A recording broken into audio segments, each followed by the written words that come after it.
चलिए, अभी हम पढ़ेंगे मोस्ट रिपीटेड फिक्स्ड प्रीपोजिशन। ठीक, तो हम क्या करेंगे कि मोस्ट रिपीटेड फिक्स्ड प्रीपोजिशन बहुत दिक्कत होता है ना, फिक्स प्रीपोजिशन है ना, याद नहीं होता है तो ये तो वो है ना। तो आज हम इसको याद करने का कोशिश करेंगे और जो बहुत बार रिपीट हुआ है, मोस्ट रिपीटेड बोले हैं, ठीक है, उसको पढ़ेंगे। तो क्या होगा इससे कि एग्जाम में रिपीटेड क्वेश्चन ही तो ज़्यादा दे देता है। ठीक है, तो उम्मीद करते हैं कि सेशन ठीक लगेगा। अगर ठीक लगेगा तो आप भी हमारे साथ क्या करें, कंटिन्यू बने रहें। हम बढ़ते हैं पहला क्वेश्चन पे। आप पहले बनाइए, बाद में हम पढ़ते हैं तब तक। सी ड्वेल्स टू मच। सी जो था, सी क्या है, हमारा सब्जेक्ट है और सब्जेक्ट कैसा है, सिंगुलर। तो वर्ब ड्वेल्स लिखा हुआ है सिंगुलर, क्योंकि जिसके अंत में एस लगता है वो हमारा क्या होता है, सिंगुलर। ठीक है, कोई बात नहीं। She dwells too much, she dwells too much her past, मतलब बोलता है कि यहाँ कह रहा है कि अपने पास्ट के बारे में क्या करो, उस ध्यान दो उधर, है ना। वो देती है, ध्यान देती है, अपने पास्ट के बारे में सोचती है। तो ध्यान देने के एक ही मीनिंग है, प्रीपोजिशन फिक्स प्रीपोजिशन है। अब तो इसको याद रखना होगा। तो याद रखने का है तो एक होता है ड्वेल ऑन। क्या होता है, ड्वेल ऑन। और इस ड्वेल ऑन का मतलब होता है किसी चीज पर ध्यान देना, किसी चीज पर ध्यान देना। हम लिख देते हैं, आपको चिंता करने की कोई बात नहीं। किसी चीज पर ध्यान देना, ये होता है ड्वेल ऑन मतलब। अब रहा बात कि सर याद तो होता नहीं है, याद रखने का बहुत आसान तरीका है, आप 5 से 6 बार इसको बोल लें, बस याद होगा। बाकी जो ट्रिक होगा हम ट्रिक भी बताते चलेंगे। ठीक है, तो ध्यान केंद्रित करना होता है। और सबसे पहले हम क्या पढ़ा रहे हैं, अभी हम बोले कि ये फिक्स प्रीपोजिशन है। तो फिक्स प्रीपोजिशन है कहने का मतलब तो वो फिक्स होगा किसी के साथ, यानी दूसरा तो आ ही नहीं सकता है। तो ड्वेल के साथ फिक्स प्रीपोजिशन लगता है ऑन, तो हमारा आंसर हो जाएगा ऑन। और ड्वेल ऑन मतलब किसी चीज पर ध्यान आकर्षित करना है, ध्यान केंद्रित करना। She dwells, she dwells too much on her past, मतलब वो अपने पास्ट के बारे में बहुत ही ज़्यादा ध्यान देती है। पास्ट पर क्या करती, बहुत ही ज़्यादा सोचती है। तो ड्वेल के साथ क्या लगता है, प्रीपोजिशन ऑन। याद रखने का सबसे आसान तरीका, इसको रिपीट कीजिए 5 बार। Dwell on, dwell on, dwell on, dwell on, dwell on, dwell on, ऐसे ड्वेल ऑन, ड्वेल ऑन। उसके बाद dwell on, dwell on, dwell on, dwell on, dwell on, डोलन, डोलन, डोलन, डोलन, डोलन, दोलन, दोलन, दोलन गति पढ़े होंगे ना, दोलन। तो ड्वेलन, दोलन, ड्वेलन, दोलन, तो ऐसे याद रखे ड्वेल। तो जब भी एग्जाम में आएगा ना, तो ड्वेल आएगा तो अपने दिमाग, जैसे ही ड्वेल आएगा वैसे ही मुंह से निकल जाएगा ड्वेल ऑन, तब आगे पता चलेगा ऑन लगेगा। तो सी ड्वेल्स ऑन, तो she dwells too much on her past, अपने पास्ट के बारे में बहुत ज्यादा ध्यान केंद्रित करती है। ड्वेल ऑन मतलब क्या होता है, ध्यान केंद्रित करना। Dwell on, dwell on, dwell on. ठीक है, आगे बढ़े। नेक्स्ट सेकंड नंबर, इसका थोड़ा सा डिटेल देखते हैं। हम लिख दिए हैं, आपको चिंता करने का जरूरत नहीं है कि हमको छापना है, सब लिखा हुआ है। ड्वेलन किसी चीज पर ध्यान केंद्रित करना। नेक्स्ट क्वेश्चन है, he will not impart information anyone, he will not impart information anyone, मतलब वो इंफॉर्मेशन किसी को नहीं देगा। will मतलब देगा ही होगा ना, फ्यूचर का बात किया। he will not impart information, अब क्या होगा, from anyone मतलब से, for, with या to। हम अभी पढ़ा रहे फिक्स प्रीपोजिशन, और फिक्स प्रीपोजिशन थोड़ा सा याद रखने वाला चीज होता है। ठीक है, तो आप जानते हैं कि इम्पार्ट के साथ क्या लगता है, तो इम्पार्ट के साथ लगता है हमारा टू। इम्पार्ट के साथ लगता है टू, और इम्पार्ट टू इसका मतलब होता है देना। इम्पार्ट टू का मतलब क्या होता है, देना। He will not impart information, वो इंफॉर्मेशन नहीं देगा टू एनीवन, किसी को। ठीक है, तो इम्पार्ट टू मतलब देना, वो इंफॉर्मेशन नहीं देगा, किसको नहीं देगा, किसी को भी नहीं देगा। नेक्स्ट आगे बढ़े, सबका आपको सॉल्यूशन लिखा हुआ मिलेगा, चिंता ना करें। वह इंफॉर्मेशन को नहीं देगा मतलब सबका हिंदी भी लिख के आए, मतलब क्या बोलते हैं उसको, कि क्या मीनिंग होगा इस क्वेश्चन का। Next, you are not amenable reason, मतलब you are not amenable reason, मतलब बोल रहा है कि आप जो तर्क करते हैं ना, उसमें आप अमेनेबल हैं, है ना, असहमत हैं, असमर्थ हैं, ऐसा मीनिंग बोल रहा है। अब हमको चाहिए फिक्स प्रीपोजिशन के अमेनेबल के साथ लगता क्या है, तो अमेनेबल से के साथ लगता है टू। अनेबल, अमेनेबल के साथ क्या लगता है, टू, के लिए तैयार होना या फिर के लिए सहमत होना। हम थोड़ा सा लिख दे, यहाँ भर देते हैं टू, और इन दोनों का मीनिंग होता है क्या होता है? तैयार होना, किसी के लिए तैयार होना।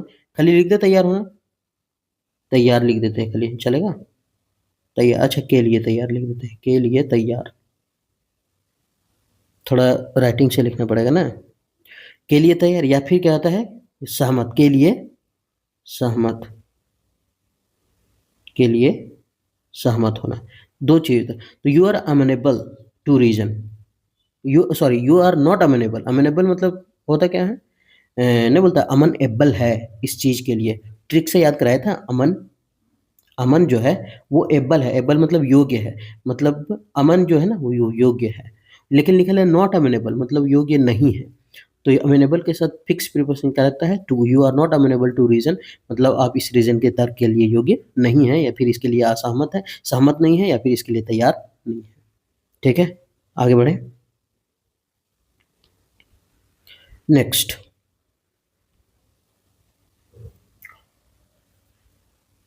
अमेनेबल टू के लिए तैयार रहना, या के लिए सहमत होना, के योग्य होना। मीनिंग आप तर्क करने में असहमत है या फिर इसके लिए योग्य नहीं है। Next, none of the brave deserve the fair. None of, मतलब क्या बोलते हैं? अच्छा, एक होता है नन ऑफ द, मतलब इनमें से कोई नहीं। नन ऑफ द का मतलब क्या होता है? नन ऑफ द मतलब इनमें से कोई नहीं का बात कर रहा है। लेकिन लिखा है none the brave deserve the fair, मतलब कोई नहीं तो ठीक है, लेकिन एक बहादुर तो है जो न्याय का हकदार है। कोई नहीं, लेकिन वो लोग हकदार हैं जो क्या है? बहादुर है। तो यहाँ मीनिंग बोल रहा है कि भले कोई ना हो, लेकिन जो बहादुर है वो हकदार है। हम हिंदी क्या बोल रहे हैं? भले कोई नहीं हो, नन, लेकिन जो बहादुर हैं वो तो डिजर्व करते हैं, वो तो हकदार हैं न्याय का। तो हम बोल रहे हैं, तो एक तरफ पॉजिटिव एक तरफ नेगेटिव। कोई नहीं, लेकिन जो बहादुर है वो तो न्याय का हकदार है। ये सॉरी, शुरू में नेगेटिव है, नन कोई नहीं, लेकिन जो बहादुर है वो तो हकदार है। तो नेगेटिव पॉजिटिव आ गया ना, तो ये बट का काम करता है जोड़ने का, तो यहाँ होगा बट। नन कोई नहीं, बट लेकिन the brave deserve the fair, मतलब कोई नहीं लेकिन जो बहादुर है वो न्याय के हकदार हैं। ठीक है, आगे बढ़ लें। तो इसका आंसर हो जाएगा हमारा बट, नन बट। और नन ऑफ द तब आता है ना जब सब किसी में से कोई कर बात ना करे, है ना? जैसे कोई नहीं हो उसमें, नन ऑफ द, एक भी नहीं, ऐसा। आगे बढ़ ले। नन बट कोई नहीं, नन बट मतलब कोई नहीं होता है ना? केवल बहादुर ही न्याय के हकदार है। नन बट कोई नहीं, केवल बहादुर ही न्याय के हकदार है। Next, my brother went abroad last year. अभी यहां है my brother went abroad last year. तो अगर हम जल्दी जल्दी में पढ़ें तो दिमाग में एक चीज आएगा, माई ब्रदर वेंट टू मार देंगे, जो कि क्या हो जाएगा? गलत हो जाएगा। क्यों गलत हो जाएगा? क्योंकि हम लोग हमेशा बोले अरे आई वेंट टू यहाँ, या आई वेंट टू फलना, आई गो टू फलना, I go to school, I go to market. तो आई वेंट टू भी होगा, खाली वर्ब टू तो क्या हुआ? वो कहीं तो वर्ब का दूसरा रूप है। लेकिन हम लोग तो लगा तो देते हैं, लेकिन ये सोचते नहीं कि टू सही है कि नहीं है। तो हम समझते हैं यहाँ उसके बाद क्या होता है ना, गो हो या फिर वेंट हो, ये सभी के बाद वाला हमको देखना होगा कि वो क्या है। ठीक है, किस चीज के बारे में बोला गया है। तो सबसे पहले आगे में जो देखें, ये लिखा हुआ अब्रॉड, और एब्रॉड जो है वो हमारा है एडवर्ब। क्या है? एडवर्ब है। हटो यार। हाँ, तो एब्रॉड क्या है? एडवर्ब है। और एडवर्ब जो है ना, अपने साथ कोई भी प्रीपोजिशन नहीं लेता है। नो प्रीपोजिशन, अपने साथ कोई भी प्रीपोजिशन नहीं लेता है। यानी जो एडवर्ब है वो अपने साथ प्रीपोजिशन लेता ही नहीं है। अभी तो वेंट टू मार करके तो निकल जाते हैं, जो कि हो जाता गलत। तो आंसर क्या होगा? नो प्रीपोजिशन नीडेड, मतलब कोई भी प्रीपोजिशन का जरूरत नहीं है। समझ में आ रहा है क्यों? यानी माई ब्रदर, मेरा भाई, अब्रॉड लास्ट ईयर, पिछले साल गया। कहाँ था? अब्रॉड गया था। आगे बढ़े। ये सॉल्यूशन तो है, सब लिखा हुआ है, आपको लिखने का भी जरूरत नहीं पड़ेगा, आप स्क्रीनशॉट रख सकते हैं इसको। Regular exercise is conducive, regular exercise क्या है, सेहत के लिए फायदेमंद है, हेल्थ कंड्यूसिव हेल्थ, सेहत के लिए क्या है, फायदेमंद है।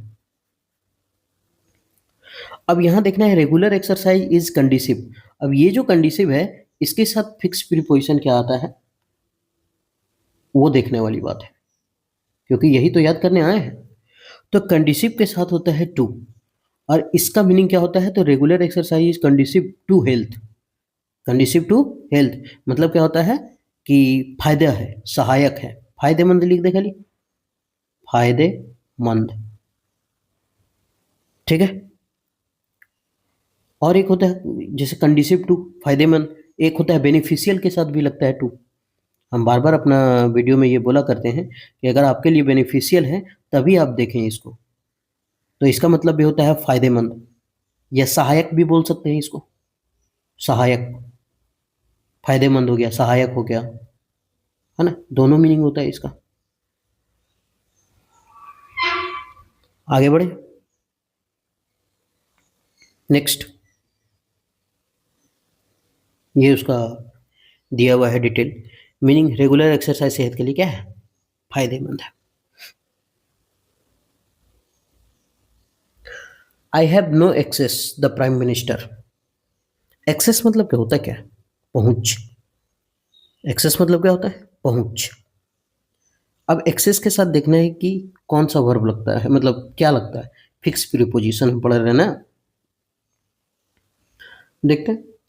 तो एक्सेस के साथ लग जाता है टू, एक्सेस के साथ क्या लगता है, टू, और इसका मीनिंग होता है एक्सेस टू के साथ होता है, तब ये जाकर के इसका मीनिंग देता है पहुंच। मतलब बोल रहा है I have no access to the prime minister, मतलब मतलब मेरा प्राइम मिनिस्टर तक पहुंच नहीं है भाई, ठीक है।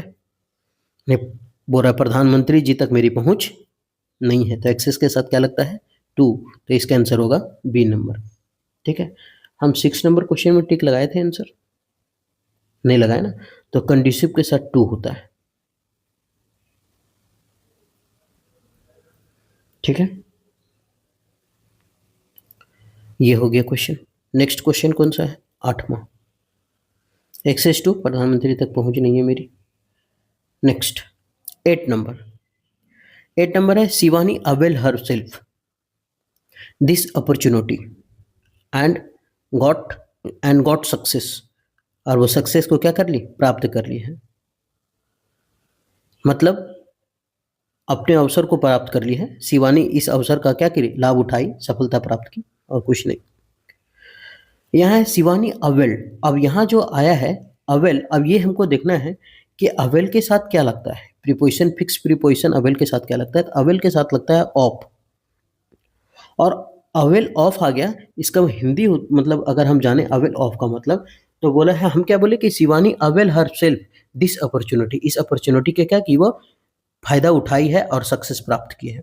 अवेल ऑफ मतलब किसी अवसर का लाभ उठाना, अवेल ऑफ मतलब क्या होता है, किसी अवसर का लाभ उठाना, किसी अवसर का लाभ लेना या उठाना, जो भी बोल लीजिए आप लोग, है ना, जो पसंद हो, जो स्मार्ट लगे, ठीक है। अच्छा, एक चीज और याद रखना है, यहाँ हम बता दे रहे हैं, तो ये अवेल है ना, अवेल के साथ हर्बसेल्फ है, और ये जो हर्बसेल्फ है ना, हर सेल्फ, ये जो है वो है रिफ्लेक्सिव प्रोनाउन, ठीक है, रिफ्लेक्सिव प्रोनाउन। तो ये याद रखना है हमको कि अवेल जो है वो अपने साथ हमेशा क्या करता है, रिफ्लेक्सिव प्रोनाउन लिया करता है, ठीक है, अधिकतर ये क्या करता है, रिफ्लेक्सिव प्रोनाउन लिया करता है, जैसे her self, him self, my self, ये सब लिया करता है, ठीक है, इसलिए अवल के बाद क्या है, रिफ्लेक्सिव प्रोनाउन है, ठीक है। आगे बढ़े, समझ में आ रहा है ना, चलिए, अवेल ऑफ मतलब किसी अवसर का लाभ उठाना, और ये लिख दिया अपने साथ रिफ्लेक्सिव प्रोनाउन भी लेता है, ये लिख दिया ना, reflexive pronoun her self, him self, it self, them self, my self, ये सभी चीज़ें, और ये इसका हिंदी है कि शिवानी ने इस अवसर का लाभ उठाया और सफलता प्राप्त की। आप केवल स्क्रीनशॉट रख लीजिए, क्वेश्चन का नहीं तो कम से कम आंसर का जो डिटेल लिखा हुआ है उसका स्क्रीनशॉट कर लीजिए, बहुत फायदा देगा एग्जाम में चलते चलते पढ़ने में, गाड़ी उड़ी में, बढ़ जाए आगे। हिंदूज बिलीव, हिंदूज बिलीव करता है इन मेनी रिचुअल, बहुत सारे परंपरा पर, towards the evils, towards the evils. अच्छा, उस आंसर का हम टिक किए या नहीं किए, भूल जाते हैं ना, नहीं किए। अवेल ऑफ पहला नंबर, आंसर होगा फर्स्ट नंबर। हालांकि उसके बाद में आंसर लिखा हुआ है आगे में।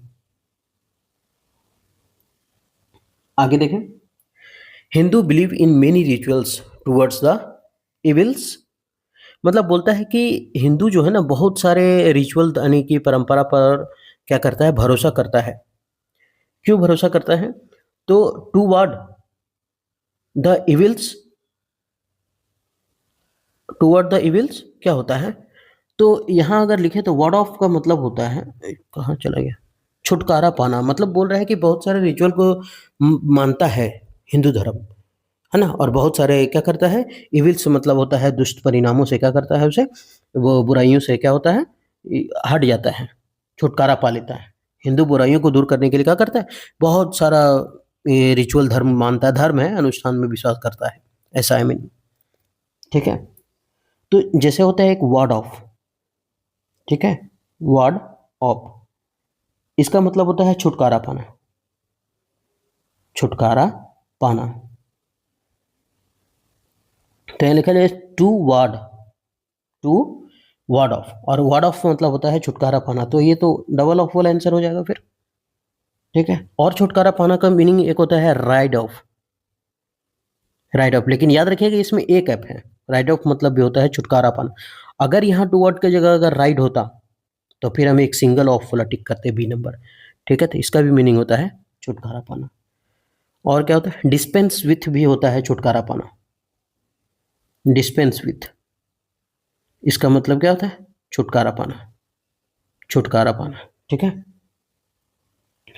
मतलब Hindu believe in many rituals towards, मतलब हिंदू जो है ना बहुत सारे रिचुअल पर क्या करता है, भरोसा करता है, धर्म पर भरोसा करता है, अनुष्ठानों पर भरोसा करता है। क्यों? बुराइयों को दूर करने के लिए। ठीक, आगे बढ़े।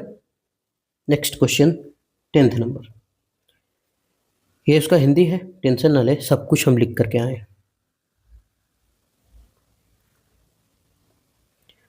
ही हैज डिसाइडेड, हम बोले थे एच के साथ तो वर्ब का तीसरा फॉर्म लगता है, वर्ब का तीसरा, ये हमारा सिंगुलर है, तो ये भी हमारा सिंगुलर है, singular subject singular verb.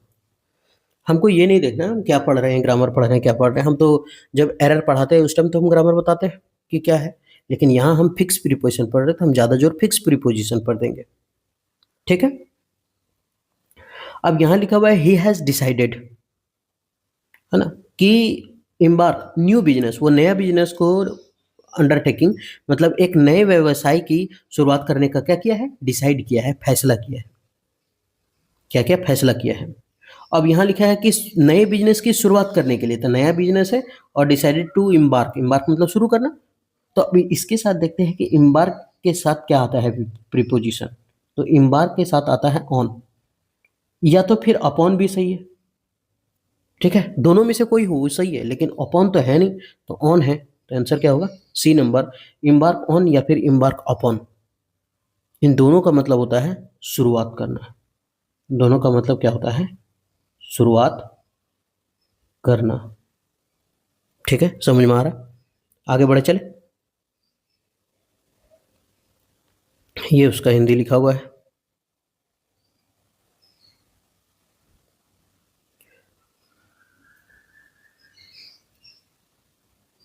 Next, her remarks are tantamounts, her remarks are tantamounts, मतलब टेंटामाउंट्स का मतलब होता है टेंट अमाउंट। एक हम ट्रिक बताए थे याद रखने के लिए, देख भाई शादी करने जा रहे अपने बेटे का हम, तो इस टेंट का अमाउंट जो है, टेंट जो लगा देगा शादी में, उसको बोलना कि हर जगह जैसा लिया है वैसे ही मेरे साथ भी बराबर ही ले, ज़्यादा ना ले, है ना। उसका शादी में लगा दिया है 50,000 में, तो मेरा भी शादी में 50,000 ले, बेटी की शादी में। टेंट अमाउंट का मतलब होता है बराबर करना, टेंट अमाउंट मतलब क्या होता है, बराबर करना। और इसका जो प्रीपोजिशन फिक्स प्रीपोजिशन लगता है वो होता है टू, टेंटामोन्ट 2, और टेंटामोन्ट 2 मतलब होता है बराबर, है ना, क्या होता है, बराबर, या फिर के समान बोल सकते हैं, के समान, ठीक है। यानी बोल रहा है हर रिमार्क्स आर टेंटामोन्ट टू इंसल्ट। अच्छा, हर रिमार्क्स आर टेंटामोन्ट टू इंसल्ट, मतलब वो जो बोला है ना, वो एक अपमान के समान है, बेइज्जती के समान है, उसकी टिप्पणी बेइज्जती के समान है। तो आंसर क्या होगा, डी नंबर। आगे बढ़े। ये टेंटामोन्ट मतलब के समान या के बराबर, उनकी टिप्पणी अपमान के समान है। हम क्या बोल दिए थे हिंदी, उनकी मतलब बेइज्जती के समान है। अच्छा कोई बात नहीं, अपमान और बेइज्जती एक ही होता है। नेक्स्ट, हर प्रिसाइडेड, हर प्रिसाइडेड। अच्छा प्रिसाइडेड मतलब होता क्या है, प्रिसाइड मतलब क्या होता है? प्रिसाइड का मतलब तो है सुपरवाइजर। सुपरवाइजर समझ में आता है, जो प्रमुख है वहाँ का, वो होता है प्रिसाइड मतलब। तो यहाँ लिखल है प्रिसाइड, और ये प्रिसाइड जो है वो अपने साथ फिक्स प्रीपोजिशन क्या लेता है। वह तो प्रिसाइड का मतलब तो केवल हो गया सुपरवाइजर, प्रमुख यानी अध्यक्ष, लेकिन प्रिसाइड के साथ अगर ओवर लग गया, सॉरी ओवर लगता है प्रीपोजिशन, फिक्स प्रीपोजिशन ओवर लगता है, प्रिसाइड ओवर, तब होता है अध्यक्षता निभाना। अध्यक्ष तो है सुपर, इसका मतलब तो सुपरवाइजर होता है, अध्यक्ष, लेकिन अगर ओवर लगा तो प्रिसाइड ओवर मतलब अध्यक्षता निभाना। क्या होता है, अध्यक्षता निभाना, ये होता है मीनिंग इसका, अध्यक्षता निभाना, ठीक है। मतलब हिंदी क्या है, her presided over the meeting, over the meeting in the absence of the chairman, absence of the chairman, मतलब बोला है कि अध्यक्ष की अनुपस्थिति में बैठक का अध्यक्षता करता है वह, ठीक है, तो वही है। अगर ऐसा ही प्रिसाइडेड हो तो वो तो हो गया सुपरवाइजर मतलब अध्यक्ष, लेकिन यहाँ प्रिसाइडेड ओवर बोला है तो ये क्या काम कर रहा है, अध्यक्षता निभाने का काम है ये, ठीक है। तो इसका आंसर होगा हमारे पास प्रिसाइडेड ओवर, प्रिसाइडेड ओवर हो जाएगा। नेक्स्ट, प्रिसाइडेड ओवर का मतलब होता है अध्यक्षता निभाना, ठीक है, मीनिंग भी लिखा हुआ है। आगे बढ़ जाते हैं। Her mother was overwhelmed. Overwhelm मतलब होता है बहुत एकदम अभिभूत हो जाना, किसी पर एकदम प्रसन्न हो जाना, पूरा डूब के। तो her mother was overwhelmed love for his son, अपने बेटे के लिए एकदम खूब आतुर है प्यार के लिए, है ना, खूब एकदम करती है। उसकी माँ अपने बेटे को क्या करती है, बहुत ज़्यादा प्यार करती है ना, खूब है एकदम, डूब जाती है। वैसे भी माँ बेटा का रिश्ता तो जानते हैं कि माँ का लाड तो हमेशा बेटा को बिगाड़ ही देता है। ये तो इतिहास भी गवाह है कि माँ का प्यार बेटे को बिगाड़ा ही है और कुछ नहीं किया है। बस जब तक डांटेगा, हाँ, अब ये नहीं है कि हमेशा फटकारते रहना है, ज़रूरत ज़रूरत पर। और ऐसा होता है हम लोग का यहाँ कि बेटा है तो उसको कोई कुछ बोलेगा ही नहीं, एकदम कुछ नहीं, खास करके इकलौते, इकलौता होता है तो नहीं होता, दूध दही सब सही, वही हाल है मेरा काम है, ये है इकलौता का हाल। दूसरा का बेटा कांड कर रहा है उससे कोई मतलब नहीं, अपना बहुत मतलब है, सॉरी, दूसरा का अगर कांड कर रहा है लेकिन अपना बेटा कर रहा है तो वो फूल का माला चढ़ाएगा उसके पर, वाह बेटा वाह, क्या काम किया है, देवरा ढूढ़ी चटना वाह। आगे गाना बजाता है बेटा सब, इसलिए गाती है, ये गाना माँ भी सुनती है उसके साथ बैठ के। चलिए, her mother was overwhelmed love for his son. अब ओवरवेल्म के साथ जो प्रीपोजिशन लगता है वो यहाँ प्यार दिखाने का बात है, इसलिए इसके साथ क्या लगेगा, ओवरवेल्म के साथ, ओवरवेल्म्ड के साथ लगेगा विथ, मतलब गहराई से प्रभावित होना। क्या लगता है इसके साथ, विथ लगेगा, यानी बी होगा इसका आंसर, यानी कि गहराई से प्रभावित होना, या फिर बस एक के जानते हैं क्या लिख दें, गहराई से प्रभावित, मतलब एक वही माँ बेटा को प्रभावित तो होता है ना गहराई से, वही है, ठीक है। अच्छा, ओवरवेल्म विथ, अगर वो ओवरवेल्म नहीं होता और इसके जगह अगर फील्ड दे देता तब भी इसके साथ लगता विथ, और इसका मीनिंग भी वही होता, ठीक है, इसका मीनिंग भी यही होता है, गहराई से प्रभावित होना। ठीक है, आगे बढ़े।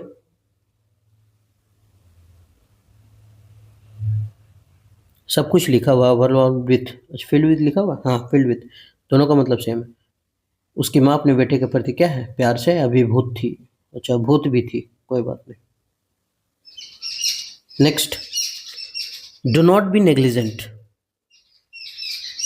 Do not be negligent your duty, do not be negligent your duty, मतलब बोल रहा है कि अपनी ड्यूटी में देखो लापरवाह मत करो भाई। डू नॉट बी नेग्लिजेंट, अपने कर्तव्य की लापरवाही न करें। Don't be negligent your duty, अपनी ड्यूटी से लापरवाह ना करें। और ये जो फिक्स प्रीपोजिशन है यहाँ लगेगा नेग्लिजेंट इन का मतलब होता है लापरवाह। यही लिख देते हैं शॉर्टकट, कितना लिखते रहे। नेग्लिजेंट इन का मतलब क्या होता है, लापरवाह। हिंदी लिख देते हैं, इसका मतलब होता है लापरवाह, बेपरवाह, है ना, लापरवाह। और क्या होता है इसका मीनिंग, लापरवाह, बेपरवाह भी लिख सकते हैं। ठीक है, अच्छा ये नेग्लिजेंट इन हो गया। एक और प्रीपोजिशन होता है, नेग्लिजेंट के साथ ऑफ अगर आ जाता है तो उसका मीनिंग बदल जाता है। ठीक है, नेग्लिजेंट प्लस अगर ऑफ रहे तब उसका मीनिंग बदल जाता है। नेग्लिजेंट के साथ अगर ऑफ रहे तो होता है अनदेखा करना। सॉरी नेग्लिजेंट नहीं, एक मिनट, नेग्लेक्टफुल, नेग्लेक्टफुल, नेग्लेक्टफुल, हाँ ये नेग्लेक्टफुल, तब उसका मीनिंग क्या होता है ना, बदल जाता है। अगर नेग्लेक्टफुल रहे तो आगे प्रीपोजिशन क्या लगता है, ऑफ लगता है। अच्छा से लिख देते हैं ना, ऑफ। तब इसका मतलब क्या हो जाता है, तब इसका मतलब होता है अनदेखा कर देना, इग्नोर कर देना। अनदेखा करना या उपेक्षा करना भी बोल सकते हैं। ठीक है, आगे बढ़े। सब लिख दिए हैं, आपको चिंता करने का जरूरत नहीं है। अच्छा इसमें नहीं लिखा हुआ है तो हम सॉल्यूशन में लिख दें क्या, अच्छा वहां तो लिख ही दिए, कोई दिक्कत तो नहीं होना चाहिए। नेक्स्ट, ही हैज बिन नेग्लेक्टफुल, ले पहले लिख भी दिया और इसमें नेग्लेक्टफुल आ भी गया। ही हैज बिन नेग्लेक्टफुल, हम क्या बताए थे नेग्लेक्टफुल मतलब, अभी अभी तो लिख दिए थे नेग्लेक्टफुल के साथ ऑफ लगता है, इसका मतलब अनदेखा करता, यही तो होता है, अनदेखा करना, लापरवाही करना। ही हैज बिन नेग्लेक्टफुल, अब फूल आ गया तो क्या होगा, ऑफ होगा ना। अभी तो बताए थे कि नेग्लेक्टफुल के साथ क्या लगता है, ऑफ लगता है। तो नेग्लेक्टफुल ऑफ का मतलब क्या होता है, इन दोनों का मतलब होता है वही लापरवाही, लापरवाह या फिर अनदेखा करना। मतलब he has been neglectful of his business, अपने बिजनेस में वो अनदेखा करता है उसको, या फिर लापरवाही तरीके से काम करता है उसमें, ये भी हो सकता है। तो हम यह मीनिंग नहीं लिखते हैं। ठीक है, क्यों, क्योंकि हम पहले बता चुके हैं, हम तो हीरो बन गए। आगे बढ़े।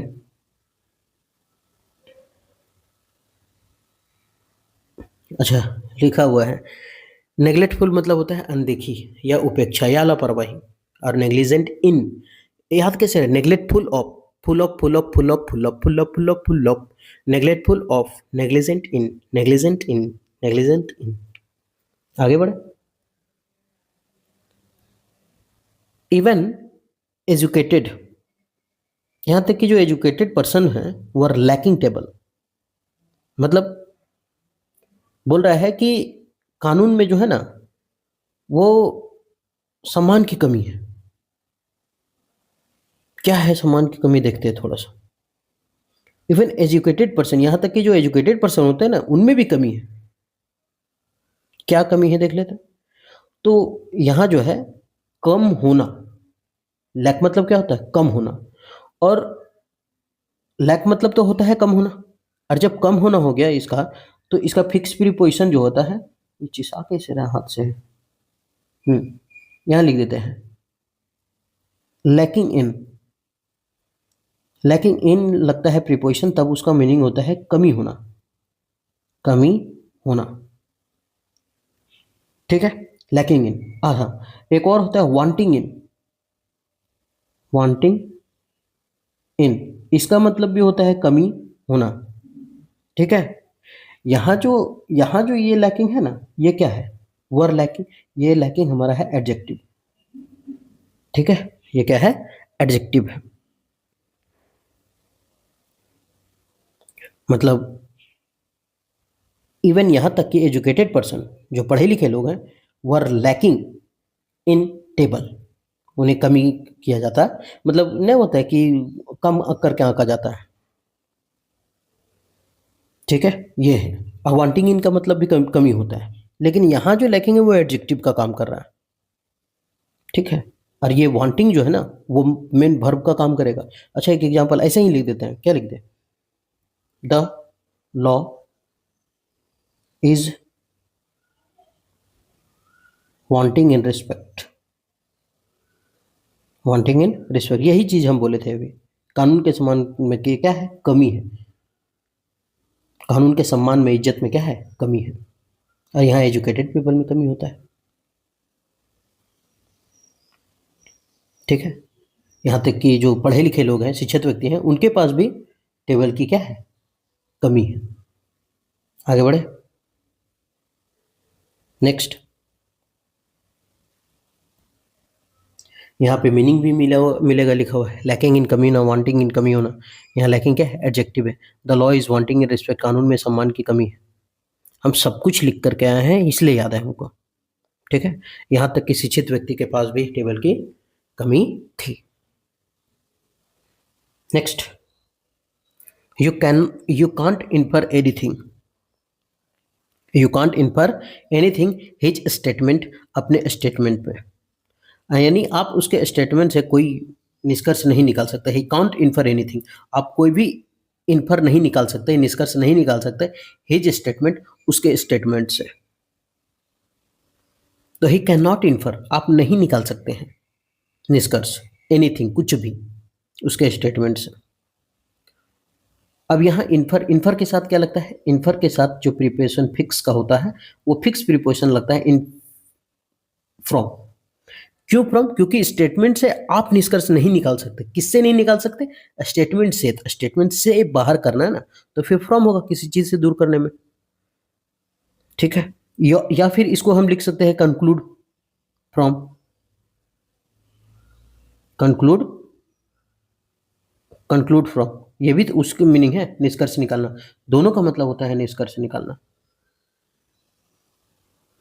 निष्कर्ष निकालना। थोड़ा निष्कर्ष का स्पेलिंग गलत लिख रहे हैं, ठीक है।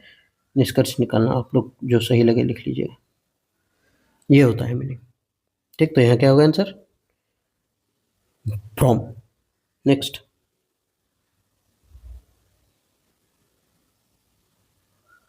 लिख दिए, इन्फर फ्रॉम बराबर कंक्लूड फ्रॉम, निष्कर्ष निकालना। नेक्स्ट, ही डाइड मलेरिया, और he died malaria after a few days illness, कुछ दिन की बीमारी के बाद वो मर गया। तो यहाँ से हमको कोई मतलब नहीं, इधर से कोई मतलब नहीं हमको, ठीक है। बस यहाँ लिख दिया मलेरिया, कहानी खत्म है। अच्छा, एक होता है ही डाइड, सॉरी ही कहाँ से होगा, एक होता है डाइड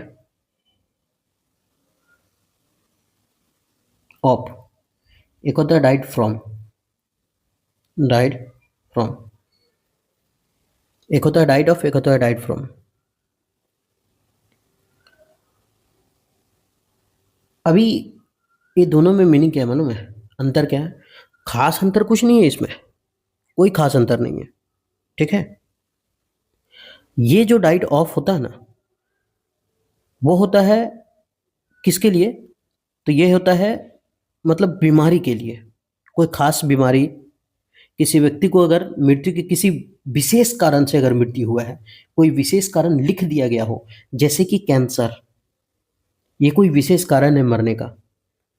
जैसे कि स्टारवेशन, भूखमरी जिसको बोलते हैं, ये क्या है, मरने का कोई एक ये है, कारण है, कोई खास कारण रहना चाहिए मौत का। इलनेस, खास कारण है मरने का, बीमारी, हार्ट अटैक, ये क्या है, खास कारण है मरने का। तो जब खास कारण मरने के लिए आ जाए तो क्या लगता है, ऑफ लगेगा, डाइड ऑफ, ठीक है। क्या लगेगा, डाइड ऑफ। डाइड ऑफ, और हम बोले डाइड ऑफ और डाइड फ्रॉम में ज्यादा अंतर नहीं है। डाइड ऑफ बीमारी से मृत्यु के लिए नहीं बोलते हैं कि ज्यादा इथी माना जाता है, उपयुक्त माना जाता है। डाइड ऑफ अगर बीमारी से, अगर यहाँ लिख दे बीमारी से, अगर बीमारी से मरा तो डाइड ऑफ जो है वो ज्यादा उपयुक्त है। और डाई फ्रॉम दुर्घटना से हो गया, ये सब, या फिर अन्य बाहरी कारण से अगर मृत्यु हो गया ना तो डाइड फ्रॉम, जैसे दुर्घटना, एक्सीडेंट, कोई बाहरी कारण, है ना, जैसे पानी पड़ रहा था, बजर मारा, मर गया, बजर यानी बिजली, तो वो क्या बाहरी कारण है, तो उसको होगा डाइड फ्रॉम, डाइड फ्रॉम। ठीक है, आगे बढ़िए। जो आंसर तो हम बताए नहीं है इसका ना, तो he died for malaria, malaria के लिए मरा थोड़ा सा मिस्टेक है पीछे आंसर में, मलेरिया से मरा, बीमारी से मरने का कहा था, after a few days illness, बीमारी से मरा ना, तो क्या होगा, अरे यार इसका आंसर आप बदल लीजिएगा, है ना, ही डाइड ऑफ मलेरिया, बीमारी से क्या किया, मर गया, डाइड ऑफ। आगे बढ़े।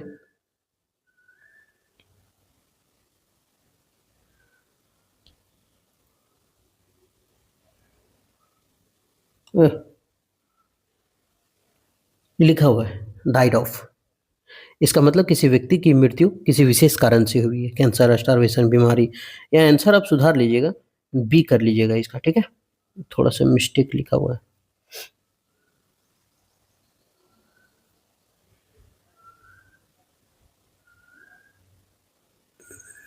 यस, देखिए कोई अंतर नहीं है आंसर में, ठीक है, क्या होगा, बी नंबर। नेक्स्ट, आगे बढ़े। वह कुछ दिनों के बाद बीमारी के बाद मलेरिया से मर गया।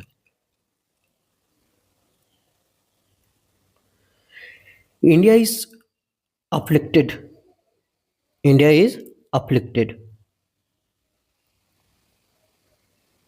Extreme poverty.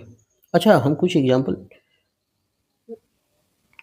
डाई फ्रॉम का बताया था क्या, अरे सॉरी, यहाँ तो बताया ही डाइड ऑफ मलेरिया, बीमारी से मर जाने के बाद, लेकिन कोई बाहरी घटना हो गया, कोई दुर्घटना हो गया, अगर उससे मरता है ना तब डाइड फ्रॉम लगता है। जैसे ही डाइड फ्रॉम, कैसे लिख दें, बोल दे कि लिख दें, he died from a fall, गिरने के कारण मर गया, कहानी खत्म, है ना, गिरने से मर गया, ये हो सकता है। Next, India is afflicted, India is afflicted मतलब इंडिया बहुत पीड़ित है, अफ्लिक्टेड ग्रसित है, किससे, एक्सट्रीम पॉवर्टी, गरीबी से क्या है, ग्रसित है, पीड़ित है, तब क्या होगा। अभी एक चीज देखते हैं, ये अफ्लिक्टेड है ना, इस अफ्लिक्टेड के साथ एक तो सबसे पहला बात, अफ्लिक्टेड के साथ विथ भी लगता है, और एक होता है अफ्लिक्टेड, इसके साथ ऑन भी आता है या तो अपॉन भी आता है, दोनों आता है, लेकिन यहाँ जो होगा ना वो अफ्लिक्टेड विथ, क्योंकि अफ्लिक्टेड विथ मतलब होता है किसी चीज से ग्रसित होना, किसी चीज से ग्रसित होना। आपको अगर लग रहा है कि हम धीरे चल रहे हैं या फिर धीरे बता रहे हैं, तो आप डबल फास्ट करके देखें, ग्रसित होना, ठीक है, ये अफ्लिक्टेड विथ होता है, और एक होता है अफ्लिक्टेड ऑन या अपॉन।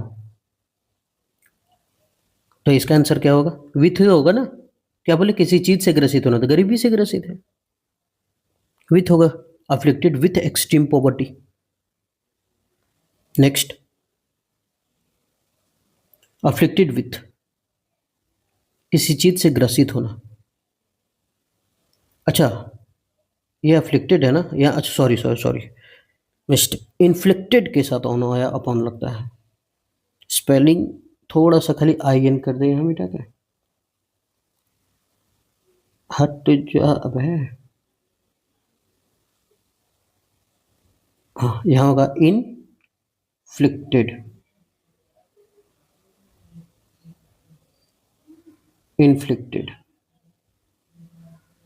ये इन्फ्लिक्टेड के साथ ऑन अपॉन लगता है, याद रखिएगा, अफ्लिक्टेड के साथ क्या लगता है, विथ, इन्फ्लिक्टेड के साथ क्या लगता है, ऑन या अपॉन, भूल जाते हैं थोड़ा सा, है ना, कोई बात नहीं, इंसान ही है, भूलेंगे नहीं या फिर अंग्रेजी पढ़ा रहे, इसका मतलब थोड़ी है कि हम अंग्रेजी का बहुत बड़ा ज्ञाता है, शेक्सपियर हम ही है क्या अफ्लिक्टेड विथ किसी चीज से ग्रसित होना, इन्फ्लिक्ट के साथ ऑन भी लगता है और अपॉन भी लगता है।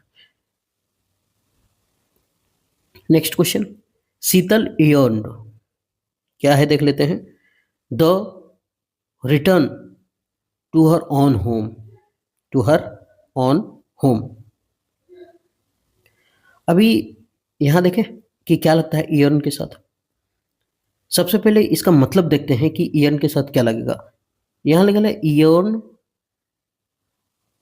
फोर, ये इसका मीनिंग क्या होता है हम बता रहे हैं, ऐसे ही बता रहे हैं, ठीक है। ईयर्न फोर इसका मतलब होता है किसी चीज की तीव्र इच्छा होना, तीव्र इच्छा होना, तीव्र इच्छा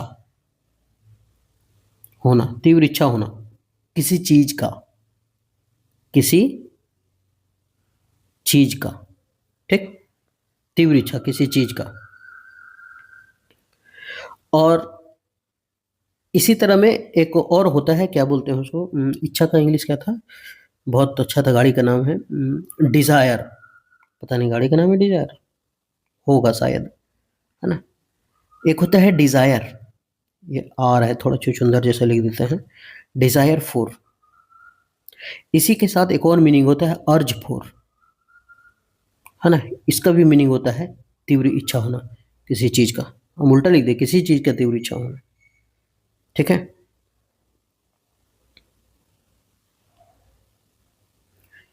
अभी यहां अगर देखें, अगर डिजायर नाउन है, ये अगर नाउन है डिजायर, अगर डिजायर नाउन के रूप में है तब इसके साथ फोर लगेगा, ठीक है। तब इसके साथ क्या लगेगा, फोर लगेगा। अगर डिजायर नाउन है तो उसके साथ क्या लगेगा, फोर। हम लिख दें कैसे लिख दें, इसको मिटा देते हैं, उसके बाद थोड़ा डिटेल बता देते हैं कि अगर डिजायर हमारा क्या है, नाउन है, ये डिजायर अगर नाउन है, ऐसे लिख देते हैं ना, ये डिजायर अगर नाउन है तो यहाँ फोर लगेगा। लेकिन अगर यही डिजायर अगर एडजेक्टिव है तब इसके साथ लगेगा ऑप। याद रखेगा, ये इंपॉर्टेंट है, ये दोनों में अंतर है, ठीक है। अगर डिजायर नाउन के रूप में है तब फोर लगेगा, अगर डिजायर एडजेक्टिव के रूप में है तो ऑफ लगेगा। और इसका मतलब होगा इच्छुक, क्या होगा, इच्छुक, ठीक। आगे बढ़े, ये यहाँ पे पूरा डिटेल से लिखा हुआ है, आपको चिंता करने की जरूरत नहीं है। शीतल अपने घर लौटने के लिए क्या कर रही है, तरस रही है। He grieved the loss of many life, the loss of many life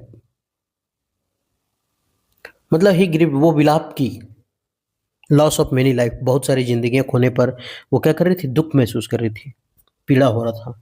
उसने कई लोगों की मृत्यु पर दुख व्यक्त किया। देखें, सबसे पहले फिक्स प्रीपोजिशन अगर कर रहे हैं तो इसका मीनिंग पता होना चाहिए। ग्रीव्ड के साथ जो प्रीपोजिशन लगता है वो क्या होगा। ग्रीव के साथ जो प्रीपोजिशन लगता है, ग्रीव्ड, उसके साथ लगता है ओवर। और ग्रीव्ड ओवर का मतलब हो जाता है विलाप करना। क्या होता है, विलाप करना, ग्रीव ओवर, ठीक है। आगे बढ़े, हम आंसर टिक करते जा रहे हैं ना। अच्छा, नहीं टिक भी कर रहे होंगे तो आगे आंसर लिखा होगा, जिसमें गलत था वो तो सुधार ही दिए थे। ग्रीव्ड ओवर विलाप करना, उसने कई लोगों की मृत्यु पर दुख महसूस किया, व्यक्त किया, महसूस क्या करें। आफ्टर लिसनिंग, सुनने के बाद, कुछ सुनने के बाद, डॉक्टर, अब डॉक्टर के क्या सुना होगा, आई am hopeful of a quick recovery, मतलब मुझे आशा है कि मैं जल्दी क्या करूंगा, रिकवर हो जाऊंगा। और लिसन के साथ क्या लगता है, टू तो ही तो लगता है, ये तो बहुत पहले से पढ़ते हैं ना कि लिसन के साथ टू लगता है। Listen, listen to me, listen to me बोलते हैं ना, लिसन टू मी, ध्यान दो मेरी बातों को, ये होता है सुनना, ठीक है। Listen to, after listen, after listening to the doctor, doctor को सुनने के बाद I am hopeful of quick recovery, ठीक है। हम क्या कर रहे हैं कि मुझे आशा हो जाएगा, ठीक है। आगे बढ़े,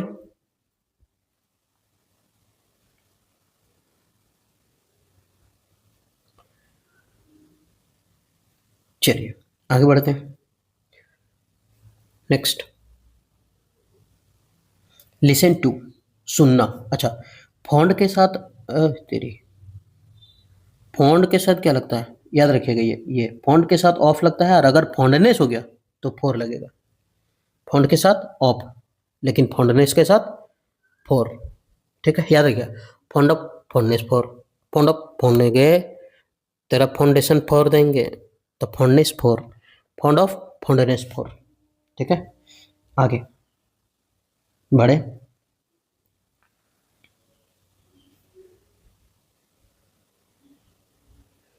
हट यार, कैसे हटता है तुम। अच्छा, समझ गए। I do not feel inclined,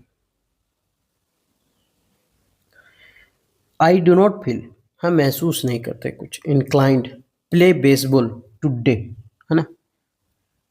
तो आप मुझे बेसबॉल खेलने का मन, आज मुझे बेसबॉल खेलने का मन नहीं है यार, चाहे कुछ भी बोल लो। जैसे, तो उसी तरह से इंक्लाइंड है ना, इंक्लाइंड के साथ टू लगेगा। क्या लगेगा, टू। और इसका मतलब होता है कि किसी चीज के प्रति लगाव ना होना, मतलब कौन सा लगाव, क्या बोलते हैं उसको, नेचुरली लगाव ना होना। जैसे नहीं होता है, कह रहा है यार हमको मन नहीं है खेलने का, तो नहीं खेलेंगे भाई, नेचुरली लगाव नहीं है। तो किसी चीज के प्रति नेचुरल लगाव नहीं होता है ना, या फिर मन ना होना, मन ना होना सबसे अच्छा हिंदी है, मन होना, मन होना, ज्ञाना वेदता मेरा रा रा, होना, रे तेरी माँ का सकीना का, मन होना। I don't feel inclined to play baseball, I don't feel, मुझे मन नहीं है भाई, हम मुझको नहीं लग रहा कि हम आज खेल पाएंगे, ऐसा। तो मन होना टू। ठीक है, आगे बढ़े। नेक्स्ट, इंक्लाइन टू, किसी चीज के प्रति नेचुरल लगाव या मन होना, लगाव होगा। ठीक है, यहां हुआ कर लीजिएगा, लगाव। Do not indulge idle gossip, do not indulge idle gossip. देखो भाई, do not indulge idle gossip, idle का मतलब होता है हम अपना पर्सनल जो बातचीत कर रहे हैं उसमें तुम इंडल्ज मत करो, बाधा मत डालो। इंडल्ज मतलब बाधा डालना होता है। काहे ले परेशान कर रहा हमको, है ना। तो इंडल्ज के साथ प्रीपोजिशन लगता है in. Do not indulge in idle gossip, मेरे निजी मामलों में तुम बाधा मत डालो। तो इंडल्ज इन का मतलब होता है बाधा डालना, हस्तक्षेप करना, मग्न हो जाना किसी चीज पे। ठीक है, ये होता है इसका मीनिंग। बेकार का गपशप में शामिल होना, ऐसा। क्या बोल, don't indulge in idle gossip, don't indulge in idle gossip मतलब मेरे गॉसिप में, पर्सनल मामलों में बाधा मत डालो, बेकार की गपशप में शामिल ना हो, ऐसा। ठीक है, आगे बढ़े। बेकार की गपशप, गॉसिप मतलब क्या होता है, गपशप। तो मेरे गपशप में शामिल ना हो, डोंट इंडल्ज इन, शामिल ना हो बिना गपशप में, मतलब बेकार का गपशप में। नेक्स्ट, ये उसका मीनिंग है, यहाँ पे लिख दिए हैं। इंडल्ज इन मतलब लिप्त होना, मगन होना। डोंट इंटरफेयर, बाधा मत डालो। अच्छा, वो हिंदी लगता है गड़बड़ लिखा गया, क्या, कोई बात नहीं। डोंट इंटरफेयर, बाधा मत डालो माई पर्सनल अफेयर, यहाँ पर्सनल अफेयर वाला है। अच्छा, कोई बात नहीं। Don't interfere my personal affair, मेरे पर्सनल अफेयर पर भाई तुम बाधा मत डालो। ठीक है, तो यहाँ है डोंट इंटरफेयर, इंटरफेयर के साथ होता है इन, तब इसका मतलब हो जाता है बाधा डालना। इंटरफेयर मतलब, ठीक है, हस्तक्षेप करना, बाधा डालना, बाधा डालना। ठीक है, तो डोंट इंटरफेयर इन, बाधा डालना। इंटरफेयर के साथ हमेशा प्रीपोजिशन क्या लगता है, in. Interfere in, interfere in, interfere in. Next,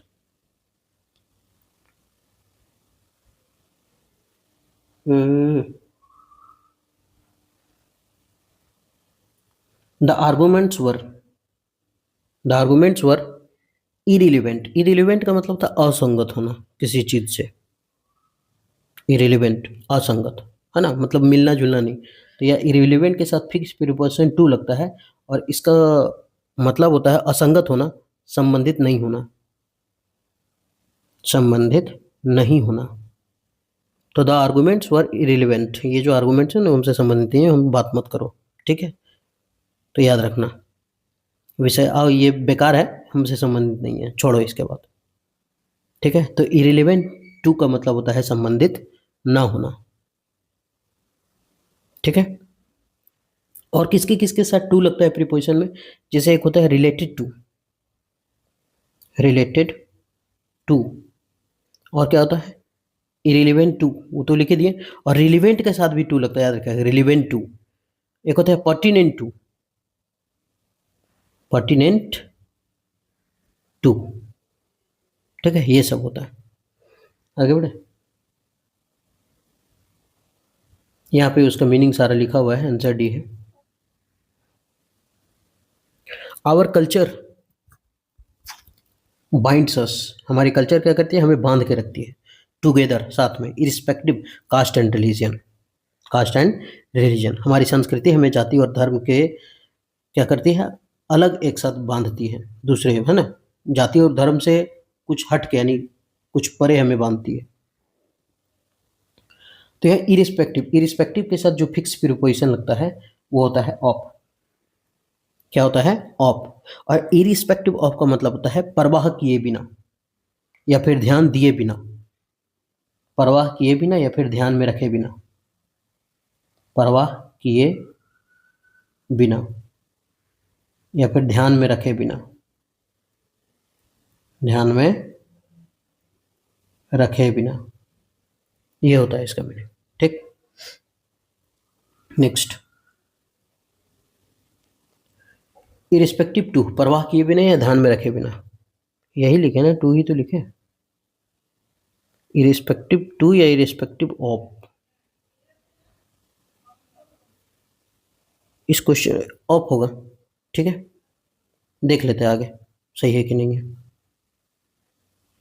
ये सॉल्यूशन थोड़ा सा हमको डाउट लग रहा है, या तो क्वेश्चन या तो हम गलत बता रहे हैं या तो लिखा हुआ गलत है। ठीक है, अच्छा ये क्वेश्चन को अभी रखिएगा आप अपने दिमाग में इस चीज़ को। ठीक है, हम बताएंगे नेक्स्ट वीडियो में, जब आएगा तो हम इसको डिटेल करके बता देंगे। ठीक है, नेक्स्ट अगला क्वेश्चन देखें। You are label this tragedy, you are label this tragedy, तो लेबल के साथ जो प्रीपोजिशन होता है वो लगता है ऑफ, सॉरी, लेबल के साथ जो प्रीपोजिशन होता है, क्या हो रहा है, फोर लगता है, फोर, ऑफ नहीं, फोर। किसी चीज़ के लिए जिम्मेदार होना, किसी चीज़ के लिए जिम्मेदार होना। ठीक है, किसी चीज़ के लिए जिम्मेदार होना, जिम्मेदार होना, ये होता है लेबल फोर। ठीक है, या फिर लेबल फोर के बराबर हम एक ही चीज़ एक और रख सकते हैं, रिस्पॉन्सिबल फोर, रिस्पॉन्सिबल फोर, ये होता है इसका मीनिंग। ठीक, नेक्स्ट, हाँ और कुछ लेबल के साथ टू भी हो सकता है, ऐसा नहीं कि टू नहीं हो सकता है, लेबल टू भी होता है, लेकिन लेबल टू तब होगा ना जब आपको कोई संभावना हो। ठीक है, तभी लेबल टू होगा, जिससे कोई संभावना हो ना तब टू होगा, नहीं तो नहीं हो, संभावना, जब कोई संभावना हो तब टू लगेगा। ठीक है, you are liable for this tragedy, इस ट्रेजेडी का यानी त्रासदी का आप जिम्मेदार हैं। नेक्स्ट,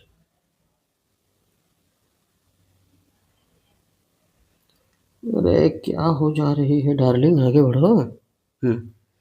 लिखा हुआ है ना, नेक्स्ट, हे टाइड, टाइड है, अच्छा, all the difficulties with determination.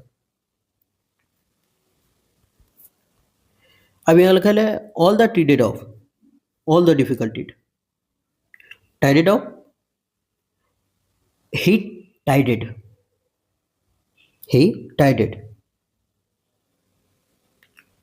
अब यहाँ लिखा हुआ है टाइडेड, और टाइडेड के साथ बोल रहा है कि सभी डिफिकल्टी का वो क्या किया, टाइडेड, यानी कठिनाइयों से, डिटर्मिनेशन, दृढ़ से वो क्या किया, सामना किया। क्या किया, सामना किया। ठीक है, या फिर मदद किया किसी चीज को। तो टाइडेड, टाइडेड के साथ जो प्रीपोजिशन होता है वो होता है over, tided over, he tided over. क्या होता है? He tided over, he tided over all difficulties with determination. ठीक है, तो टाइडेड ओवर मतलब किसी के कठिन समय में मदद करना। आगे, अरे कठिन समय का मतलब ऐसा नहीं है कि खाली मुसीबतें हो, जैसे पैसा कौड़ी लंद फंद देवानंद सबसे मदद करना है। ठीक है, जैसे और भी लिख सकते हैं, इसके जगह में आप लिख सकते हैं victory for, victory over, sorry victory over, इसका मतलब भी होता है मदद करना। ट्रिम्फ मतलब क्या होता है? जीतना। तो स्पेलिंग गलत लिख रहा है,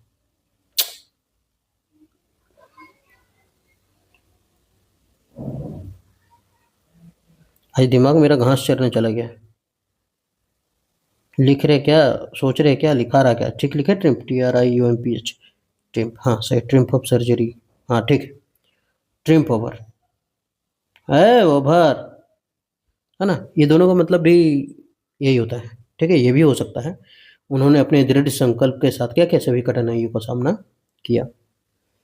नेक्स्ट, यहाँ लिखा हुआ है ना, किसी कठिन का समय को मदद करना, victory over, triumph over. Globalisation has ushered, क्या है देखते हैं। ये सबसे पहले ओसर्ड लिखा हुआ है, globalisation has ushered an era of marketing economy.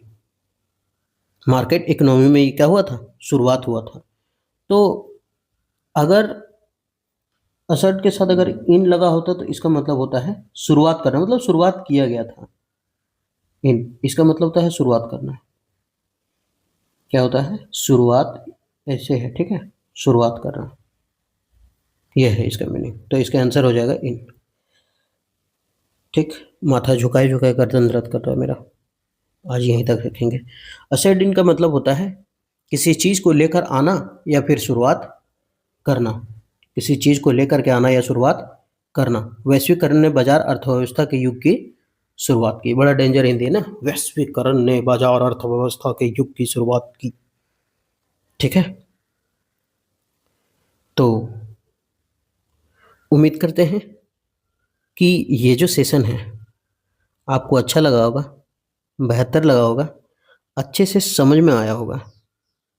ठीक है, तो अगर आपको अच्छा लगे, समझ में आए, तो आप हमारे साथ कंटिन्यू बने रहे। अच्छा, कोई क्वेश्चन था ना जिसको हम छोड़े थे, क्या क्वेश्चन था? हमको याद नहीं आ रहा है, देख लेते हैं।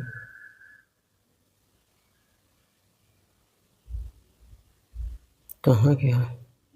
कोई क्वेश्चन था ना जिसमें हम फंसे थे, बोले थे कि इसको रहने देना।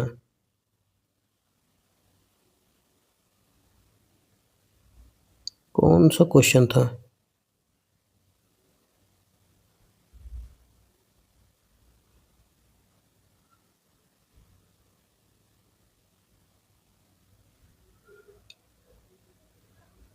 ये था, हाँ, ये नहीं नहीं, ये नहीं था।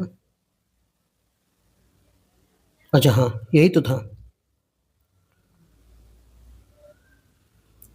और यहाँ लिखा हुआ है कि our culture band together irrespective of, परवाह किए बिना या ध्यान में रखे बिना। और इसके साथ आंसर में क्या लिखा हुआ था? इरिस्पेक्टिव टू, इरिस्पेक्टिव टू लगा हुआ था ना। अच्छा कोई बात नहीं, इसको रहने देते हैं, रिस्पेक्टिव के साथ टू लगता है कि ऑफ। ठीक है, कोई बात नहीं, इसको हम देख करके बता देंगे। तो उम्मीद करते हैं कि सेशन ठीक लगा होगा, बढ़िया लगा होगा। अगर बढ़िया लगे तो आप हमारे साथ कंटिन्यू बने रहें। फिर मिलते हैं नेक्स्ट वीडियो में, तब तक आप अपना ख्याल रखिएगा।